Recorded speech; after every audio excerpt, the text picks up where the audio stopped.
The Voice Vista Podcast, venture by Pooja Prasoon.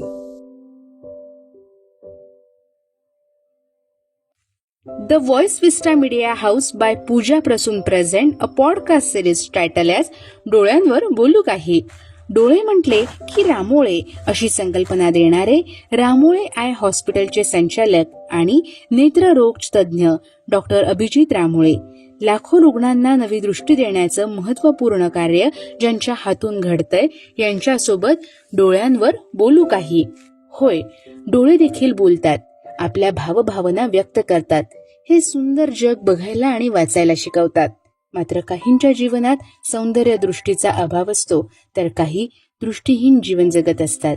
तर हल्ली अनेक जण डोळ्यांच्या विविध समस्यांनी ग्रासलेले आहेत. अशा लोकांच्या जीवनात प्रकाशाचा किरण ठरत आहेत डॉक्टर अभिजित रामोळे. गेले 20 वर्ष ते अविरतपणे नेत्रचिकित्सा या क्षेत्रात सेवा देत आहेत. त्यांनी उत्तर महाराष्ट्रातील डोळ्यांच्या सर्व सुविधा असलेले एकमेव आरोग्य दालन सुरू केलंय, रामोळे आय हॉस्पिटल. म्हणूनच डोळे म्हटलं की रामोळे असा दृढ विश्वास निर्माण झालाय. आता डोळ्यांच्या कुठल्याही ट्रीटमेंटसाठी मुंबई, पुणे किंवा मेट्रो सिटीकडे धाव घेण्याची गरज नाही, कारण रामोळे आय हॉस्पिटलच्या माध्यमातून सर्व प्रकारच्या मोतीबिंदू शस्त्रक्रिया, फॅको, मोनोफोकल, ट्रायफोकल, दृष्टीपटल उपचार आणि शस्त्रक्रिया, लॅसिक लेसर शस्त्रक्रिया म्हणजे चष्म्यापासून मुक्तता, बुबुळाचे विकार, आय बँक आणि आय ट्रान्सप्लांट, तिरळेपणा शस्त्रक्रिया, काचबिंदू उपचार आणि शस्त्रक्रिया, सर्व प्रकारच्या डोळ्यांच्या गुंतागुंतीच्या शस्त्रक्रिया, डोळ्यांची प्लॅस्टिक शस्त्रक्रिया, लहान मुलांचे नेत्रविकार यांसारख्या विशेष सेवा उपलब्ध करून दिल्या जात आहेत. सोबतच सर्व प्रकारच्या कॅशलेस मेडिक्लेम सुविधा व शासकीय कर्मचारी योजना जसे CGHS, MSEB, HAL, FCI, ISP, CNP व दारिद्र्य रेषेखालील रुग्णांना महात्मा ज्योतिबा फुले जीवनदायी योजना आदी योजनांची संलग्नता उपलब्ध आहे. तसेच रामोळे हेल्थ फाउंडेशनच्या माध्यमातून awareness camp, checkup camp, operation camp आदी उपक्रम राबवले जातात, ज्या माध्यमातून यातील काही सेवा सुविधा आपल्या दारापर्यंत उपलब्ध करून देण्यात येतात. जर आपण डोळेदुखी, डोळ्यांचे आजार, चष्मा लावण्याची कटकट याने त्रस्त असाल, जर आपल्याला कस्टमाइज लेन्स तयार करून हवी असेल, तर डॉक्टर रामोळे यांचे अनुभव संपन्न विचार नक्की ऐका. आपली सौंदर्यसृष्टी जपण्याबरोबरच डोळ्यांचं सौंदर्यही जपायचंच असेल, तर हा पॉडकास्ट नक्की आपल्यासाठी आहे. सुरू करूया आजचा कॅन्डिड पॉडकास्ट, डोळे म्हटलं की रामोळे. हाय फ्रेंड्स, पूजा प्रसून यांच्या संकल्पनेतून साकारत असलेलं द व्हॉइस विस्टा पॉडकास्ट. रसिक हो, खरं तर आपला चेहरा जो आहे तो नेहमी बोलतो, पण चेहऱ्यामधले भाव जे स्पष्ट करतात ते असतात आपले डोळे. डोळे तुझे हे जुलमी गडे, आणि डोळ्यांवर अनेक गाणी सुद्धा आपण ऐकलेली आहेत.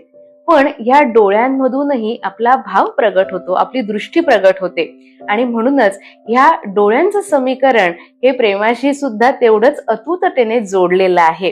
पण हे समीकरण खरंच एवढं सोपं असतं का? तर काही जणांना ही व्याख्या जणू अवघड असते, आणि म्हणूनच जेव्हा यातले सर्जन आपल्याला भेटतात त्यावेळेस एक डोळ्यांना नवीन दृष्टी देण्याचं काम ते नेहमीच करत असतात.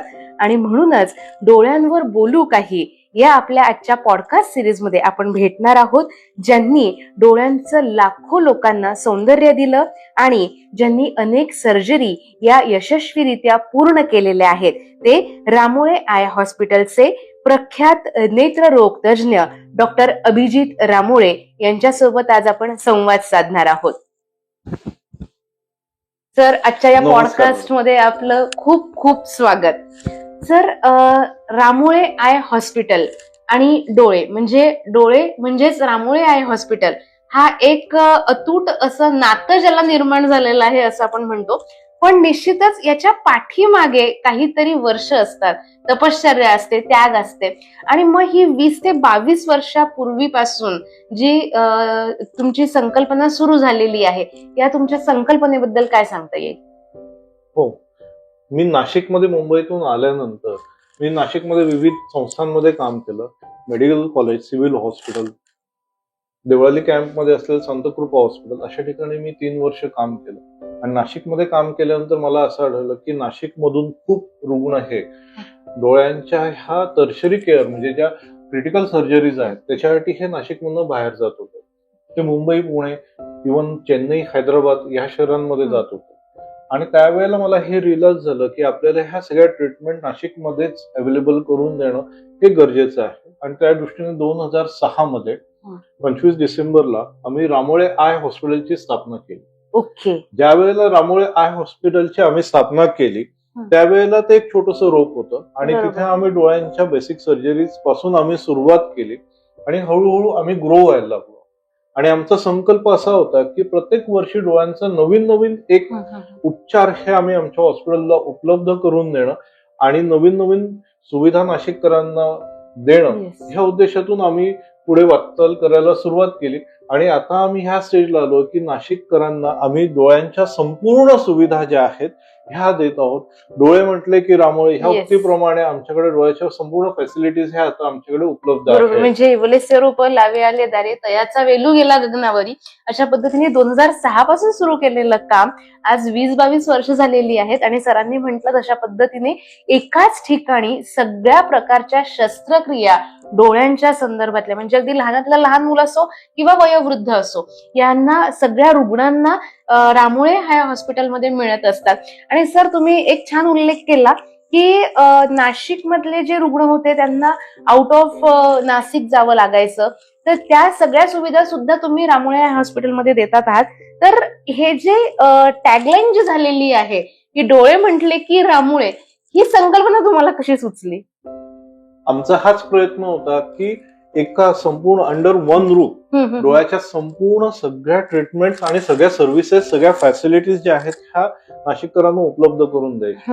डोळे म्हटले की रामोळे हीच कल्पना आहे की आमच्याकडे कुठलाही डोळ्याच्या उपचारासाठी आलेला पेशंट जो आहे त्याला इतरत्र कुठेही जायची गरज नाही. आज आमच्याकडे जर तुम्ही बघितलं तर आमचं जे इन्फ्रास्ट्रक्चर आहे हे परिपूर्ण इन्फ्रास्ट्रक्चर आहे. आमच्याकडे डोळ्यांचे उपचार त्याच्याबरोबर डोळ्यांच्या शस्त्रक्रिया पण होतात. त्याचबरोबर आमच्या हॉस्पिटलमध्ये नेत्रपिढी पण आहे. कॉर्नियल ट्रान्सप्लांट ऑपरेशन्स पण आम्ही तिथे करतो.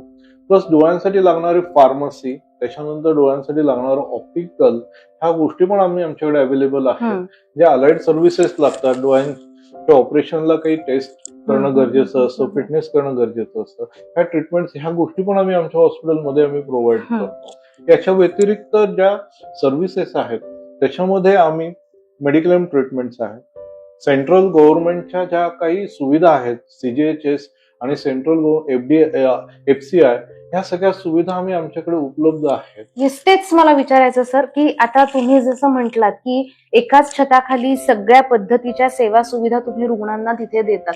मग आजचा जमाना जो आहे तो कॅशलेस आहे आणि समाजामध्ये राहत असताना सगळ्या घटकांशी आपल्याला संपर्क येतो. सो जे काही खास इकॉनॉमिकली बॅकवर्ड असतात तर त्यांच्यासाठी तुम्ही काही NGOsच्या माध्यमातून काही काम वगैरे आपलं सुरू आहे कसं? हो. आता आरोग्य विमा म्हणजे मेडिक्लेम ज्या ट्रीटमेंट्स आहेत ह्या ट्रीटमेंट्स हा आपल्या आयुष्याचा एक अविभाज्य भाग झालेला आहे.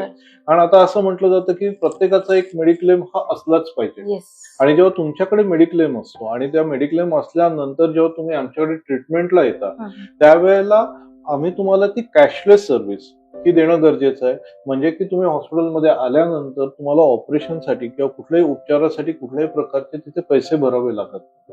इन्शुरन्स कंपनीच्या माध्यमातून ह्या सेवा आम्ही पेशंटला ह्या पुरवल्या जातात आमच्यातर्फे आणि त्या पेशंटला कुठल्याही प्रकारची त्याच्यामधून आर्थिक अडचण निर्माण होत नाही आणि त्या सुविधा ह्या पुरवल्या गेल्या जातात. हा एक सर्व्हिसचा पेशंटचा भाग आहे आणि हा पेशंटला खूप जास्त अधिकपणे मदत करत असतो. आणि ह्याच बरोबर आमच्याकडे काही अशी पेशंट येतात की ज्यांची आर्थिक परिस्थिती नसते, त्यांच्याकडे कुठल्याही प्रकारचा आरोग्य विमा घेण्याची त्यांची आर्थिक कुवत नसते. असे जे पेशंट आमच्याकडे येतात त्यांना मग आम्ही आमच्या हेल्थ फाउंडेशन आणि महात्मा फुले आरोग्य योजना ह्या योजनांमार्फत आम्ही त्यांना ह्या ट्रीटमेंट अल्प दरात किंवा अगदी निःशुल्क दरातही त्यांना ह्या ट्रीटमेंट देतो. क्या बात आहे. म्हणजे रसिक श्रोते खास सांगावं असं वाटतंय की एकाच छताखाली सगळ्या ट्रीटमेंट असल्या तरी सुद्धा एनजीओच्या माध्यमातून आणि महात्मा फुले आरोग्य विमा याच्या माध्यमातून सुद्धा रुग्णांच्या सेवेसाठी सदैव तत्पर असलेलं रामोळे आय हॉस्पिटल आपल्या सुद्धा सेवेमध्ये आहे. सर, अजून एक विचारावंसं वाटतं की आपण आतापर्यंत अनेक रुग्णांवर यशस्वी असे उपचार केलेले आहेत, तर नाशिककरांना तुम्ही काय सल्ला द्याल की डोळ्यांच्या बाबतीत डोळ्यांचं आरोग्य कसं जपलं पाहिजे? डोळे आपले खूप महत्वाचं आपलं आहे, कारण आपण म्हणतो की दृष्टी असेल तर तुम्ही सृष्टी Yes. बघाल, आणि आपल्याला इतर कुठलाही जरी इतर अवयव जरी आपला कमी जास्त असला आणि त्यात जर आपल्याला दृष्टी नसेल तर आपण बघा की आपलं जीवन हे अंधकारमय होतं. बरोबर. आणि आपल्याला तो अंधकार जो आहे तो आपण जर एक साधा प्रयोग केला आणि 2 मिनिटं जर आपण डोळे मिटून बसलो किंवा डोळ्यावर पट्टी बांधून जर बसलो तर आपल्याला ते असंही होतं. बरोबर. आणि अशा रुग्णांना आम्ही ह्या ट्रीटमेंट प्रोव्हाइड करतो आणि त्यांच्या ज्या जीवनामध्ये जो काही अंधकार पसरलाय तो अंधकार आम्ही हा दूर करतो. तर नाशिककरांना मी ही गोष्ट सांगेन की तुम्हाला जर डोळ्यांबद्दल जर काही व्याधी असेल, डोळ्यांबद्दल काही तुम्हाला जर त्रास होत असेल तर ते गोष्टी तुम्ही ज्या आहेत ह्या तत्परतेने त्याच्यावर ट्रीटमेंट घ्या. तुम्ही तत्परतेने तुम्ही आमच्याकडे या आणि डोळ्यांच्या बाबतीत उशीर करू नका. कारण आपल्याकडे खूप गैरसमज आहेत की डोळ्यांना जर आपल्याला जर कमी दिसत असेल तर आपण त्याच्यावरती उपचार करणं टाळतो.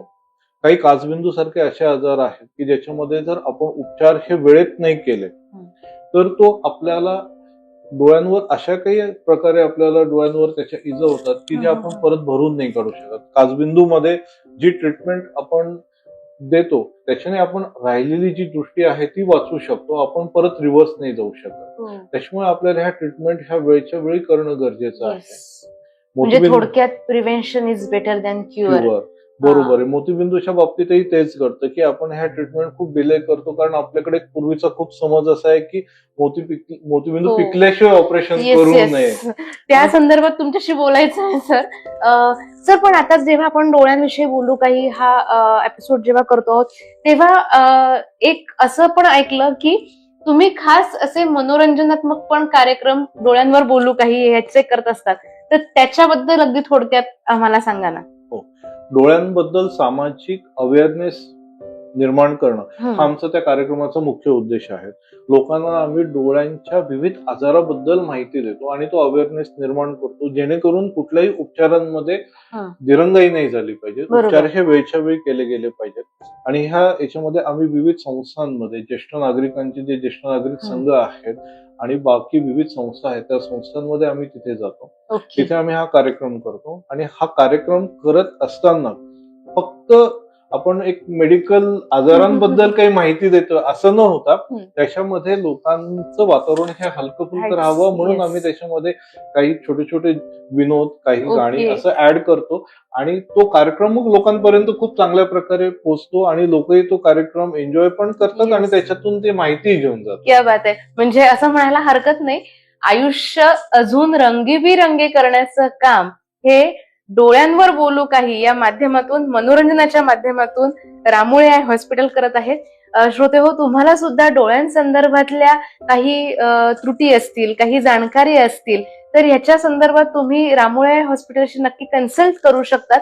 सर, मला अजून तुम्हाला विचारावं असं वाटतंय की जे तुम्ही मगाशी म्हटलात की दारिद्र्य रेषेखाली असणारे जे घटक आहेत त्यांच्यापर्यंत तुम्ही पोहोचू शकतात, तिथे तुमचे कन्सल्ट जे आहेत ते सुरू असतात, तर त्या संदर्भात अजून काही आम्हाला ऐकेल?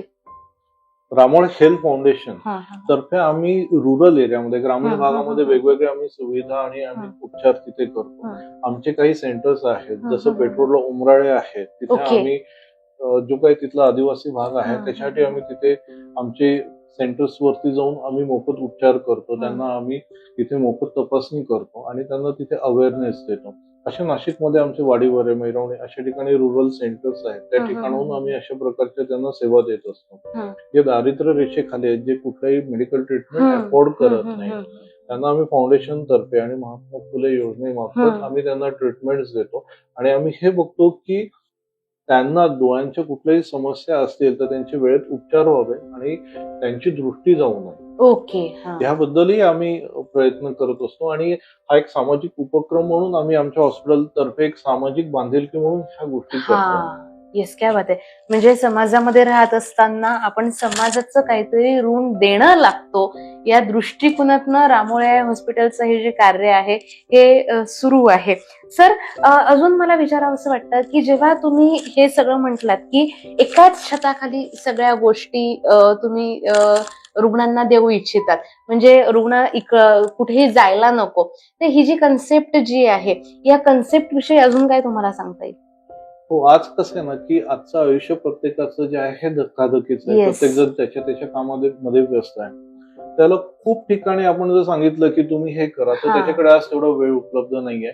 आणि प्लस प्रत्येकाची अशीच इच्छा असते आणि आमची पण अशीच इच्छा आहे की आमच्याकडे आलं पेशंट त्याला आम्ही सगळ्या सुविधा ह्या आमच्याकडे उपलब्ध करून देऊ. त्याच्यामध्ये आम्हाला त्या ज्या सुविधा उपलब्ध करून देतो त्याच्यामध्ये आम्ही आमच्या मनाप्रमाणे क्वालिटी कंट्रोल करतो आणि आम्हाला ज्या प्रकारे पाहिजे त्या प्रकारे आम्ही त्याच्यावर उपचार करू शकतो. ते स्टँडर्ड आम्ही मेंटेन करू शकतो आणि त्या दृष्टीने आम्ही ह्या सगळ्या सुविधा आमच्याकडे उपलब्ध करून दिलेल्या आहेत. ज्याच्यामध्ये पेशंट एकदा आमच्याकडे आला तर त्याच्या ओपीडी ट्रीटमेंट जे आहे त्याचं प्राथमिक तपासणी, त्याच्यानंतर त्याला लागणाऱ्या काही ऍडव्हान्स टेस्ट असतील त्या टेस्ट पासून अगदी शस्त्रक्रियेपर्यंत ह्या सगळ्या गोष्टी आम्ही करतो. प्लस त्याला लागणारी जी औषधं आहेत ती आमच्याकडे आमच्या फार्मसीमध्ये उपलब्ध आहे. त्याला जर चष्माची गरज पडली तर चष्मा आमच्याकडे त्याला उपलब्ध होऊ शकतो. प्लस आमच्याकडे बाकी ज्या सर्व्हिसेस आम्ही उपलब्ध करून दिलेल्या आहेत जसं मेडिक्लेम आहे, त्याच्यानंतर सीजीएचएस सेंट्रल गव्हर्नमेंटचे जे एम्प्लॉईज आहेत त्यांच्या स्कीम्स आहेत, त्याच्यानंतर ESIC ज्या स्कीम्स आहेत ज्याच्यामध्ये हा नाशिकमध्ये खूप मोठा इंडस्ट्रियल एरिया आहे आणि तिथे खूप मोठा कामगार वर्ग आहे. त्या कामगार वर्गांना आम्ही कॅटर करतो की त्यांना त्यांच्या फॅसिलिटीज आम्ही आमच्याकडे समाजातल्या प्रत्येक घटकासाठी तुम्ही काम करतात. सर, तुम्ही आजपर्यंत एवढ्या यशस्वी अशा शस्त्रक्रिया केलेल्या आहेत, एखादा किस्सा आमच्या सगळ्या रसिक श्रोत्यांना सांगू शकाल? हो, आता याच्यामध्ये तर अगदी लहान मुलांपासून तर मोठ्या माणसांपर्यंत आम्ही खूप शस्त्रक्रिया केल्या. पण त्याच्यातली एक शस्त्रक्रियेचा किस्सा तुम्हाला सांगतो की माझ्याकडे एक दिवशी काही लोक आले आणि ते म्हणाले की आमचे आजोबा आहेत आणि त्यांना दिसत नाही आता. आणि ते म्हणाले की त्यांचं वय जे आहे ते 100 वर्ष आहे आणि 100 वर्षाचे आजोबा आहेत आणि त्यांना दिसत नाहीयेत. पण ते म्हणाले की त्यांची तब्येत चांगली आहे आणि आमची अशी इच्छा आहे की त्यांना थोडं दिसलं तर त्यांच्या ते डे टू डे ज्या काही गोष्टी आहेत त्या करू शकतील आणि त्या आता थोडेसे दिसत नाही त्याच्यामुळे नर्वस व्हायला लागलेले आहेत. तर आपल्याला काय करता येईल का? तर त्यांना म्हटलं काही हरकत नाही, तुम्ही त्यांना आमच्याकडे घेऊन या. ते आजोबांना ते घेऊन आले आणि ते आल्यानंतर मग आम्ही त्यांची तपासणी केली आणि आम्हाला असं आढळलं की त्यांना मोतीबिंदू आहे. आणि जेव्हा मी त्यांचे जे रिलेटिव्ह होते, त्यांची मुलं होती, त्यांना सांगितलं की आजोबांना मोतीबिंदू आहे आणि आपण मोतीबिंदूचं ऑपरेशन करून त्यांना काही त्यांची दृष्टी जी आहे ती परत मिळवून देऊ शकतो. त्यावेळेला अनेक प्रश्न निर्माण झाले. मग त्यांचं ऑपरेशन करणं शक्य आहे का, त्यांचं फिटनेस मिळेल का? कारण 100 वर्ष म्हणजे एका वयाच्या विशिष्ट अशा टप्प्यावर हे सगळं ऑपरेशन करणं हा टास्क तुमच्यासाठीच मोठा असेल तेव्हा. पण सुदैवाने की रिलेटिव्ह पण समजूतदार होते आणि त्यांनी त्याच्यासाठी प्रयत्न केले, त्यांना फिटनेस मिळाला, त्या आजोबांचं आम्ही ऑपरेशन केलं आणि आश्चर्याची गोष्ट की ते चांगलं बघू शकत. क्या बात आहे. आणि हे सगळं झाल्यानंतर 3 वर्षानंतर त्यांचे रिलेटिव्ह माझ्याकडे परत आले आणि त्यांनी आम्हाला सांगितलं की बाबा वारले, त्यांचा मृत्यू झाला. पण त्यांनी मला अजून ही गोष्ट सांगितली की त्यांचा जेव्हा मृत्यू झाला तोपर्यंत त्यांना दिसत होतं, ते आमच्यावर कुठल्याही प्रकारे अवलंबून नव्हते. त्यांचं जे काही रुटीन आहे ते सगळं ते करू शकत होते, लोकांशी संवाद करू शकत होते आणि ते आनंदी होते कारण त्यांना दिसत होतं. आणि हीच आमच्या कामाची पावती आहे. क्या बात आहे, क्या बात आहे. खरोखर सर, म्हणजे एक दृष्टी देण्याचं काम, एक सौंदर्य देण्याचं काम हे रामोळे हॉस्पिटल करत आहे. आणि रसिक श्रोते हो, तुमच्या सगळ्यांचे सुद्धा खूप खूप आभार की तुम्ही सगळेजण आम्हाला जे भरभरून प्रेम देतात आहात. आणि डोळ्यांविषयी निश्चितच काही समस्या असेल तर डोळे म्हणजे रामोळे. तेव्हा भेटूयात पुढच्या पॉडकास्ट मध्ये. Thank you. Thank you. Thank you for tuning into the voice vista podcast. आप और भी इंटरेस्टिंग शो सुन सकते हैं thevoicevista.in पर. ये शो कॉन्सेप्चुअलाइज किया है पूजा प्रसून ने, प्रोड्यूस किया है द वॉइस विस्टा ने, गेस्ट कोऑर्डिनेशन में हमारे साथ रही सुनीता जी चौहान, डिजाइन किया है टीम क्रिएटर्स डेन ने, साथ ही एडिटिंग और प्रोडक्शन के लिए धन्यवाद टीम लर्निंग बी को। प्रोमो वॉइस दिया है राहुल ढोले ने। लाइक, फॉलो और सब्सक्राइब करना ना भूलें।